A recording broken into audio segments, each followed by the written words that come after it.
Hi everyone. आज हम लोग बात करेंगे mathematical verification of zeroth law of thermodynamics, या आप लोग कह सकते हो mathematical expression of zeroth law of thermodynamics, है ना। तो पहले थोड़ा सा जीरोथ लॉ ऑफ थर्मोडायनेमिक्स के बारे में जान लेते हैं, है ना। तो ये कहता है कि मान लीजिए एक आपके पास सिस्टम है वन, है ना, जिसे हम लोग वन से डिनोट कर देते हैं, और यहाँ पर एक और सिस्टम है थ्री, और यहाँ पर एक सिस्टम है दो, है ना। तो अगर वन इंडिविजुअली टू के साथ क्या है, थर्मल इक्विलिब्रियम पर है, या तीन जो सिस्टम है, तीन वाला सिस्टम वो टू के साथ इंडिविजुअली क्या है, थर्मल इक्विलिब्रियम पर है, तब वन और थ्री भी क्या हो जाएंगे, दोनों थर्मल इक्विलिब्रियम पर हो जाएंगे। तो ये जीरोथ लॉ का बेसिक डेफिनेशन था।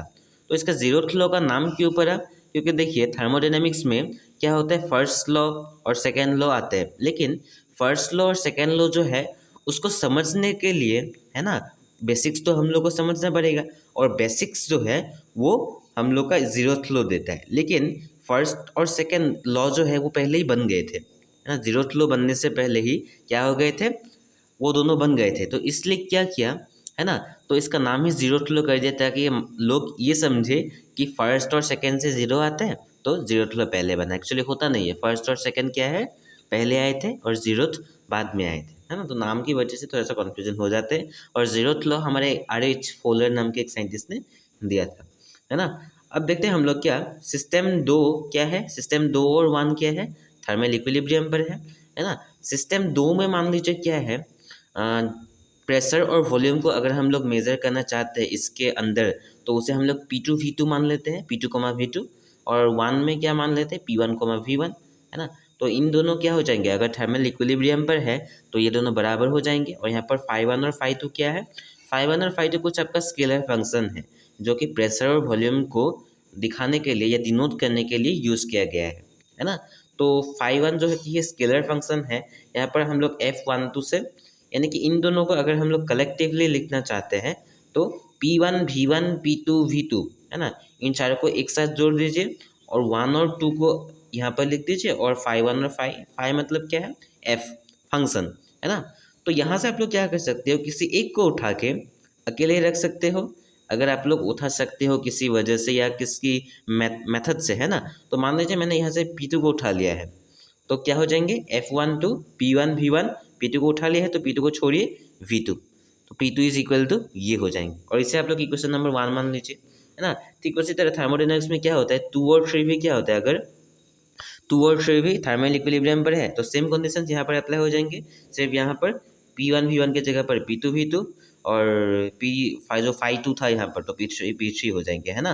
तो यहाँ पर φ2 और φ3 के जगह पर F23, और इन चारों को जोड़ दीजिए। तो मान लीजिए यहाँ से भी हम लोगों ने क्या किया, P2 को उठा लिया है, और तो ये बच जाएंगे। तो इस इक्वेशन नंबर 2 लीजिए और इक्वेशन 1 और इक्वेशन 2 को कंपेयर करिए, तो P2 is equal to P2, तो ये दोनों क्या हो जाएंगे, इन दोनों को कंपेयर करेंगे तो ये दोनों इक्वल हो जाएंगे। यहाँ से आप लोग ध्यान से देखिए, यहाँ पे आप लोग ध्यान से देखिए, है ना।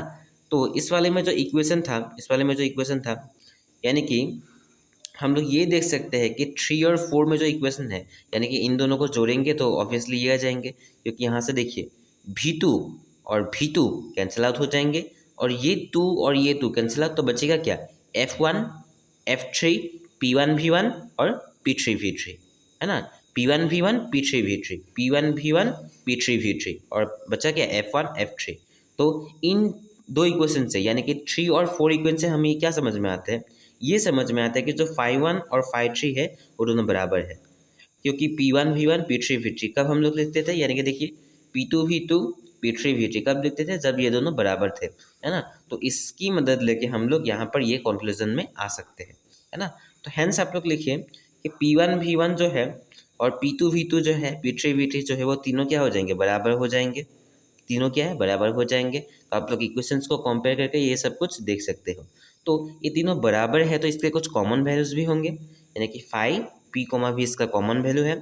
इसका जो कॉमन वैल्यू है वो हम लोग T मान सकते हैं, यानी कि टेम्परेचर, है ना। तो यहाँ से हम लोग ये देखा कि यहाँ पर जो प्रेशर और वॉल्यूम है कुछ कांस्टेंट अगर है वो है T, टेम्परेचर, है ना। तो ये जो हम लोग का क्या है, सिंपल या जनरल सॉल्यूशन निकल के आते हैं five P comma V comma T is equal to 0, क्योंकि ये T इधर हम लोग लिख सकते हैं और यहाँ पर 0 हो जाएंगे तभी, है ना। तो ये है आप लोग का मेन एम, और इसे आप लोग इक्वेशन ऑफ स्टेट भी कह सकते हो, है ना, स्टेट इक्वेशन भी कह सकते हो इस वाले में जो इक्वेशन है 5p, p, 3 is equal to 0।